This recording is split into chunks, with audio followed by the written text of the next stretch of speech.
Hey guys, Romie here. So this is this is actually season 4, episode 8. 3, episode not 8. Season 3, Unexpected season 4, visitors. episode 8. So yeah, this episode, it was like the culmination of all the BS that's been happening these past 3 seasons, all finally coming together and truths are being revealed left and right. We first actually start off with the fact that, you know, the social worker that was working with Hannah in order to give Hannah Candace's son. Well, guess what? She was actually in on it. At first I was like, look, Candace, I love Erica. I'm loving Erica, but this chick is leading you down the road of damnation. You need to realize that she's being paranoid and you need to watch her. But I was wrong. I usually see this stuff coming and I didn't see it coming, but now I understand why. So the social worker woman, she actually wasn't a part of it up until the point when Oscar came to her and said, look, I need you to just go, I'll give you $25,000 cash if you go and say that you need to see the money in her account before you can go and get your son. See, that's how he did it. Remember, he was trying to figure out how the hell can he go and get Candace's money. He was able to do so because he conned her into giving up the security codes when she input her information into his laptop. Now, that's where the social worker came in. She went and said, oh, well, I'm going to need to see a bank statement. And Candace, it's like, I don't even feel bad for her because she always does so much BS. But I was just so shocked because I was like, gosh, y'all beating up on the social worker. And I'm like, something's not right here. I don't know what it is, but something's not right here. So now we know what. She was also in on it too. So it's going to be interesting to see what Landon's role played into it and what he got as far as the deal's concerned.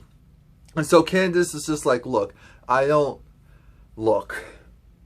my son.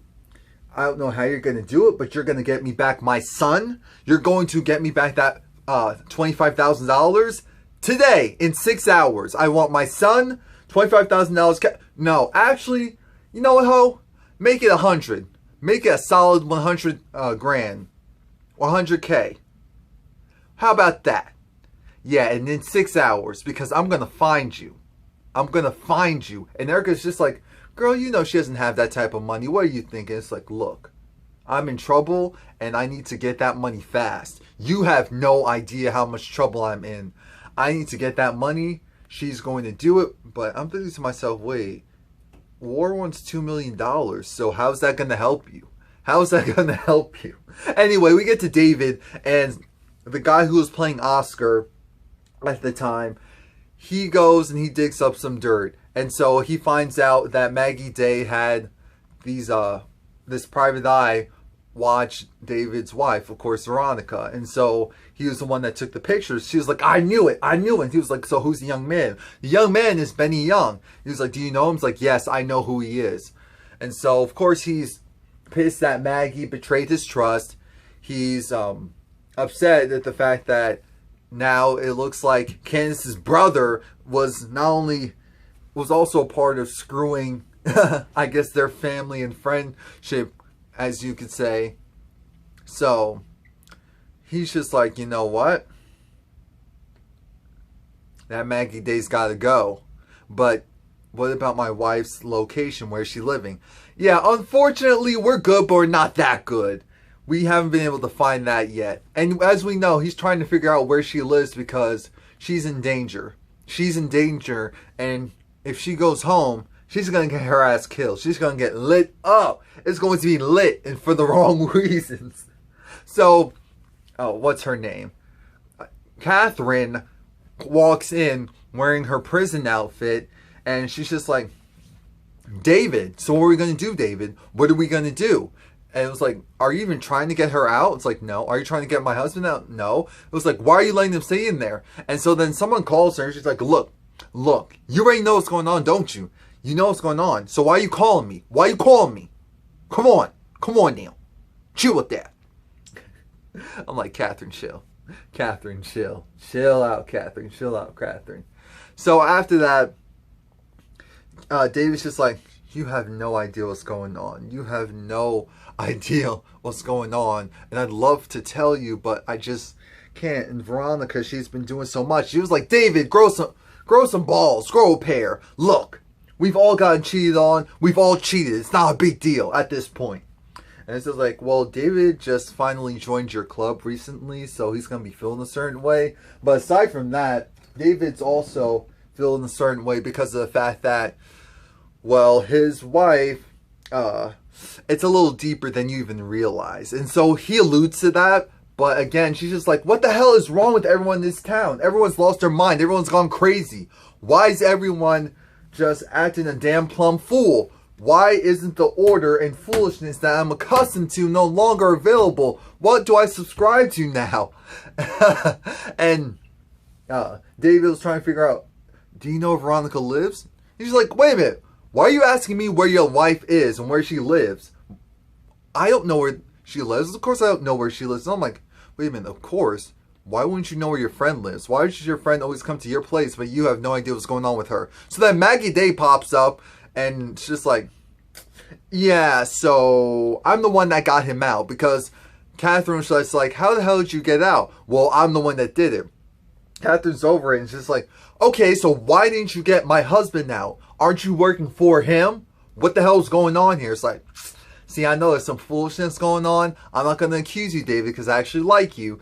You're a good person. But this one over here, I'm not feeling her. I'm not feeling her. And the fact that she got you out, didn't get your wife out, didn't get my husband out, didn't get me out. Look, I'm just going to go and handle things because clearly you guys aren't. And Maggie's just like, David, wait. He's like, look, Maggie, I wish you told me the truth. And of course, at this point, Maggie realizes that David really knows for sure. So she can't fake the funk. She can't fake the funk. And that's that. So we have Jennifer on the line. And Jennifer is calling this judge because she's, no, not this judge. Calling this lawyer because he's just like, or maybe he is a judge. And she was like, look, you want me to give Wyatt Cryer, his inheritance. I personally know the Cryer family. I know Wyatt Cryer. He is a drug addict. Do you hear me? He's a drug addict. Why would I go and give him money? Why would I give him anything? I'm going to put him in the early grave. And I'm like, Jennifer, you don't know the situation. If everyone's telling you something, believe them. Or at least look more into it. Because I'm like, Jennifer, come on now. You must do better. You must do better. But Jennifer's just like, you know, I have a signed document. So your ass will go to jail if you try to renege. Are you going to renege? Nope. It's like, all right now.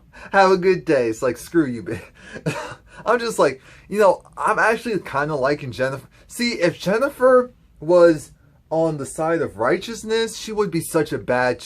She would be so bad, but because she's doing all this foolishness, that's why I can't subscribe to her methods and methodologies. It's just... Oh, it's too much. It's too much. So afterwards, we get to Candace, and Erica's given her... See, that's how I know I like her, because I learned her name from the jump.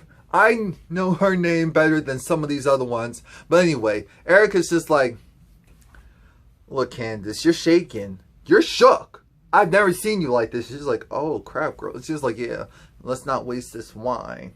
So Candace's like, look, Erica, girl, he got my money. And I'm so screwed because I did this to become a lawyer. And I can even do that because Jim Cryer raided my apartment and took his apartment. Come on, Candace. His apartment. And took everything. He took everything. And so now I have nothing. I really don't have... I don't have anything to prove that I can go and take the bar. I don't have any recommendations. I have nothing. I'll have to start all over. 2 years wasted. 2 years is what it'll take for me to get back to where I originally was. And I'm just like, oh, Candace, I can't feel bad for you. You conned your way to the top. That's what happens, baby. You conned your way to the top. So after that, Candace was also like, you know, maybe my mother was right. Maybe my mother was right. Erica's like, and I'm like, well, damn. Is it that bad, Candace? Is it that bad? You're saying your mother was right? You? Girl. Oh, Lord. Fix it, Jesus. Oh, no. Take that back. But anyway, the professor who raped Amanda, well, long story short, remember, Jim had him killed. And we find out that he was officially killed. He was shot. And there were stories going around that it was one of his female students' boyfriends who did it. Alright, Jim. Shout out to Jim for that, because that professor did need to die. I appreciated that. I definitely appreciated that after what he did to Amanda, and it partially being Candace's fault because he thought it was a prostitute. But no means no. But so I'm not even gonna subscribe to that. No means no.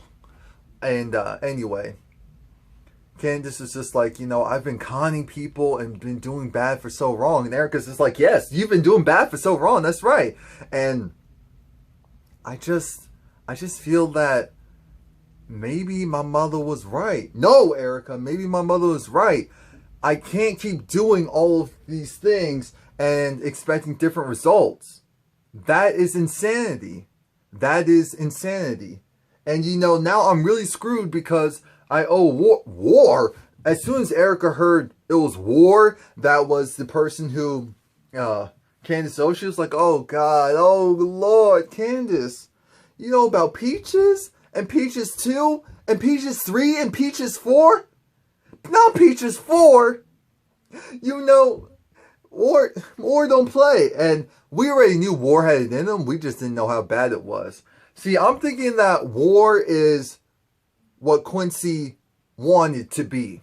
Because War can fake the funk until you cross him. And then you're dead to him, essentially. Quincy just seemed like an overall ass. But, because I'm like, they come from the same place. So you're telling me that they both don't have the same in them? So that's what I was like, alright. But yeah, she's like, you know what? Erica was just telling her, that girl isn't going to get you your money. She's not going to be able to get you your money. It's not going to help you. Because Candace was like, maybe if I give War $100,000, $100,000, that's not going to do anything for War. Here's what you need to do. Candace was like, okay, let me go and mortgage the house. I'm going to have to tell Benny. But it's like, no, I don't want to tell Benny because I've already done so much bad. And then to ask him to mortgage the house that I gave him, it was just like, and I'm like, wait a minute. Hannah doesn't have a place to stay. Hannah does not have a place to stay right now. And the boy needs a place to stay. So what the hell's going to happen if you mortgage, that means you have to do payments. And where are you going to get the money to pay for the... Oh, Candace, you done messed up. So she's going to go and talk to Benny at some point so that she can mortgage the house to get the money to do so. Oh, Jesus. Oh, fix it, Jesus. Fix it, Jesus.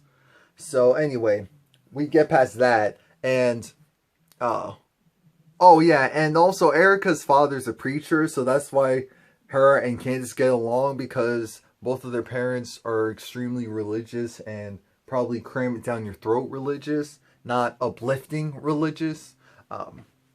So anyway, you get past that. And, Catherine delivers. She gets her lawyer. She's able to get Jim and Veronica out of jail. Now here's the thing. Catherine is trying to figure out what the hell is going on between you two. Well, Jim knows that Veronica is the sole source and reason why his son got raped, but he can't really prove it at this point. And he's just like, if you only knew. And I'm like, look, this is some BS. This is some BS. If this was the real world, Jim would have spewed that from the top of his lungs, and then Veronica would be in a ditch somewhere, and we'd all be happy. I mean, that's just reality. That is just the reality of this situation. And I'm upset that they're dragging this out. I feel like they're going to drag this out until the very end, as far as finding out that it was Veronica's fault as to why as to why Wyatt got raped, but Catherine doesn't even know that Wyatt got raped for sure. Now, here's the other thing. Veronica is just like, so is David gonna help me? It's like, no, honey. No, that's not how it works. That's not how it works. And Jim's just like, ha! Yeah! Yeah! So we get past that, and you have Wyatt with Jennifer, and I'm like, I must give it to Jennifer again because she did her due diligence. Wyatt was just like, you know, I rushed down here, so what's up? It's like, it's all here, all the paperwork, you're all good, your inheritance is ready. It's like, look, your mother is actually out, and she's gonna be going to the house soon, but and so I need you to go and make sure that everything's out of the house and you have a place to stay. He's like, you know, I have it covered. It's all in the car. We're all good. She was like, all right. He's like, yeah, all right. Now, here's the thing. I mean, this is why you have to give it up to Jennifer. Because this chick planned it down to the detail. She made sure that the court hearing for Veronica and for Jim was for today to give Wyatt time to get out, so that they wouldn't see the fact that Wyatt was able to get his inheritance and get his independence from them and move out, and wouldn't have time to contest it by the banks and by the courts, because they're already in another court case himself, and Catherine's there with them, so Wyatt is free to do whatever he wants. See, even though Wyatt's done some BS, you have to give it to Jennifer for maneuvering something like that, because that is a boss move. And she even made sure to essentially have it contractually written that, yo, Wyatt, don't even worry about the dude who says he knows you that doesn't want to give you the money, because at the end of the day, he will be going to jail. He'll be going to jail, and your ass will be grass. No, not your ass. His ass will be grass if he goes and tries to contest it. You're getting your money. Congratulations. Congratulations. And at first, I thought there was maybe some slight sexual tension between Wyatt and Jennifer, but then I realized, no, she actually sees him as a little kid and innocent in the situation, and she's just over the fact that the adults are winning in this situation. So, the best scene in this whole episode actually occurs right now, and it involves Hannah and David. I don't think I ever saw a scene like this coming. See, this episode had a bunch of surprises for me, and that's why I liked it, because even though it wasn't chock full of just like who's and nods, like whoa, it was a lot of things that needed to be said and needed to happen. Candace looking like she's starting to see the light, but then going back into the ratchet ways. Wyatt getting his independence, but putting it up his nose. And we'll see him really crash and burn, because he hasn't hit rock bottom yet. I mean, he's done a lot of messed up stuff, but his rock bottom, unfortunately, is a lot lower than most people's would be. So, you have this epic scene with Hannah versus David. Hannah goes in and it's just like, so what the hell are you doing here, essentially? And it's like, no, David's like, what are you doing here? It's like, well, I'm here to work. It's like, Hannah, what is this? We know you, church maiden Hannah. All these alcohol bottles. Look, why? And it was like, oh, Lord. Fix it, Jesus. And so, she was trying to say how, okay, so what's going on right now?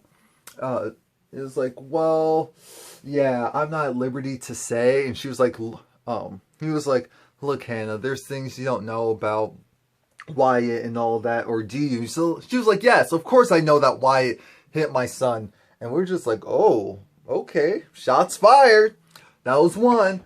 It was like, well, you know, he was like, so please tell me the details. Please tell me the details, David. This is like, I'm part of a court case with your employer, so I can't speak on that. I'm terribly sorry. I am not a crook. I'm terribly sorry. And Hannah's over it. She's just like, yeah, okay, so why the hell are you here? And so she's like, look, I need to get paid, so I'm not going anywhere. I'm going to get my check. That's what I'm here for. That's all I care about. I don't care about them at this very moment. And he was like, oh yeah, I'm sorry about your house. And it's like, yeah, it burned down. When did it burn down? It burned down. So it burned down. Doesn't matter when it burned down. And she was just like, you know, I actually came here because I was trying to find you because I wanted to speak with you. It was like, why do you want to speak with me? It was like, you know, regarding your son. It's like, why do you want to talk about your son? It's like, well, I came to your house and my truck was in your yard. And it's like, was my wife there? And then it was just like, what do you mean? What are you trying to say? Sorry about that. Stop recording. Yeah, so it was like, what do you mean? What are you trying to say? Is my, was my son having sexual relations with your wife? Well, you know, I'm his mother, so I'm not at liberty to say that. And it was just like another thing. You're not going to talk to me like I'm stupid. You're going to go and try and reason with me and say, you know, I'm here to save you. Your son's playing a dangerous game. He was like, are you trying to threaten my son? Like, no, I'm not trying to threaten your son. I'm trying to save him. I'm trying to help him. My wife is very dangerous and very conniving. And she'll go and take what she wants from everyone. She was like, oh, and so including you. I guess you're including yourself in that. It's like, yeah. So Hannah is just all about, you know what? I don't know who you think I am, but let me tell you who I am. I am a strong black woman, and just because I am the maid does not mean I'm Molly the maid. I'm not some dumb bimbo that just cleans and can do nothing else and can't think. There is a brain here. How dare you insult me and insinuate that you could actually use your lawyer jargon and whatever charm you think you have to go up against wherever you think I don't have. Come on now. Don't play me like that. Don't try to play me. You played yourself right there. I was like, ooh. And did Hannah curse? If I'm not mistaken, did Hannah curse and they bleeped it out? I was like, ooh, damn. Hannah was lethal. See, Hannah in these past couple of episodes is not playing with anyone, and I'm here for it. Hannah is not playing. Hannah's not playing. Hannah's not playing. Yeah, so, damn, that was a good moment. I mean, damn, that was really a good moment. She's like, you know what? I'm gonna sit my ass here and I'm gonna wait for my employer to get back here. So what the hell are you gonna do, David? Are you going to sit here and do nothing with me? Because my son's wherever he is, you go and ask him if he's been sleeping with your wife. And he was like, well, I did. And she was like, oh. And what he said was like, look, you're going to have to ask your wife. And she was like, you know what? I raised him better than that. What he should have said is, you need to ask your trifling ass wife. I was like, oh my gosh. Girl, you're going to have to go to Bible study on Tuesday, Wednesday, church service on Friday, Saturday, and Sunday. Woo! Hannah is not playing. She's like, my baby's in the hospital. My son is in the lion's den with the devil, aka my daughter, Lucifer reincarnate herself. My house burnt down, and I have absolutely no money in my pocket, no insurance, just the clothes on my back, and I have to deal with all y'all BS and work for people who harmed my child. I am sick and tired of being sick and tired of you. I am sick and tired of being sick and tired of you.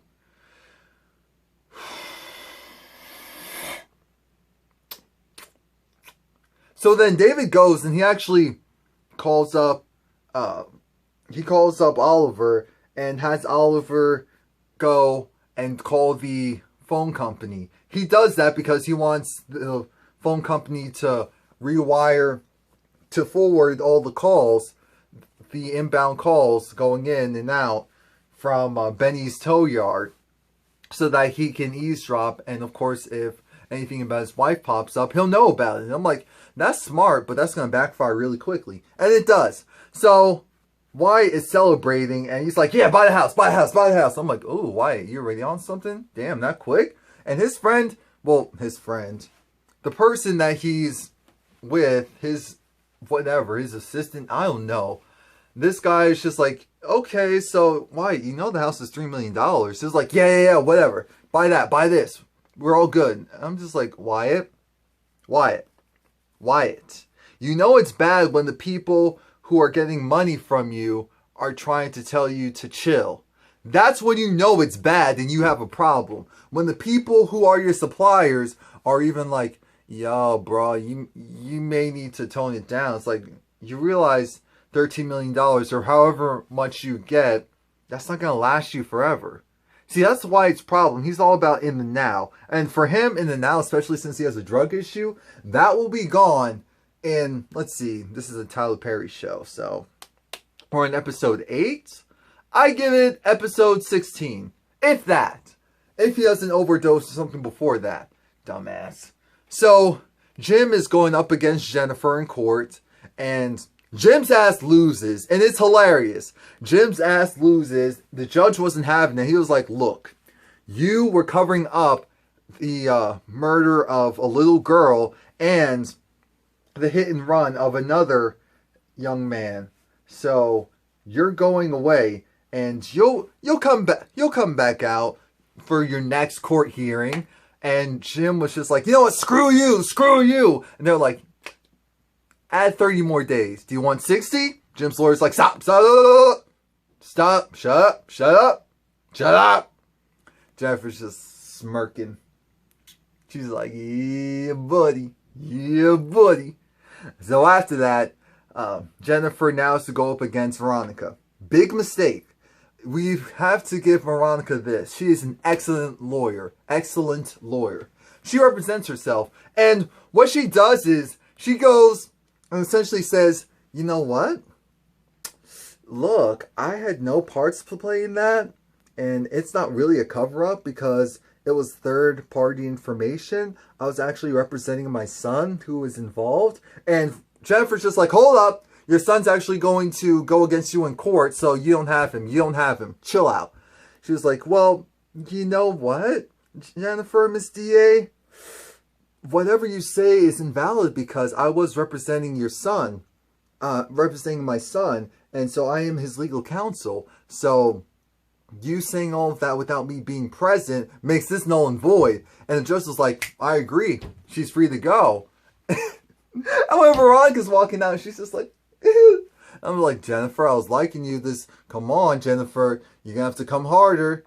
And you are going to have to come harder. Side note, the background actors that were there in that scene, it was hilarious because the faces they were making, I was like, look, this is not some damn Judge Judy or something. Chill out. Y'all are doing a little bit too much for me. So Mitch is there and he's freaking out because he's like, Benny, look at the board. And Benny's like, what? I don't see anything. I'm like, damn, Benny, you kind of slow. But he's like, yeah, of course not. We haven't been getting any calls. So it's like, look, I write checks. And so Benny calls the place and it's like, what the hell? No ring? And it's like, yeah, I know. And so then he tries to use the phone to call his phone. And his phone rings. Just like, what the hell is going on? And so Mitch is like, look, what have you been doing? You had a shovel, some pine saw, some, what was it? Bubble wrap or wrapping tape, plastic wrap. What have you been doing? It doesn't involve that Judge Cryer dude because he rolled up in here. And of course, I didn't tell him anything. But after he rolls up in here an hour later, that's when we go and all hell breaks loose. And all hell breaking loose meaning nothing happening. Come on now. So Benny's like, you know what? I'm going to handle it. So Landon's talking to Candace and they're creating a time for when they're going to speak. He sees Maggie crying. He goes over and consoles her. He's just like, Maggie, what did you do? And it's like, oh, I shouldn't have done it. I'm so sorry. It's my fault. And of course, David pops up and it's just like, yeah, you shouldn't have done it. So Benny comes in and Landon has this look of, ooh. I was like, Landon. Leave it alone. You don't want any of that. He doesn't want you. He definitely shouldn't want any of that. So Benny and Benny and David have a chest pumping match and it essentially ends like this. It's like, yo, I don't care what's going on between you and your wife. All I care about what's going on between me and my business, and I know you have something to do with the phone system. Fix the phone system, fix the phone system, fix the phone system. It's like, stop what you're doing. And Benny was over it. David was like, what have you been doing with my wife? It's like, ask your wife. Ask your wife. I didn't do any, I slept with her okay, maybe a couple of times, but she came on to me. She came on to me, so that's not my problem. That's not my problem. It was there, so I took it.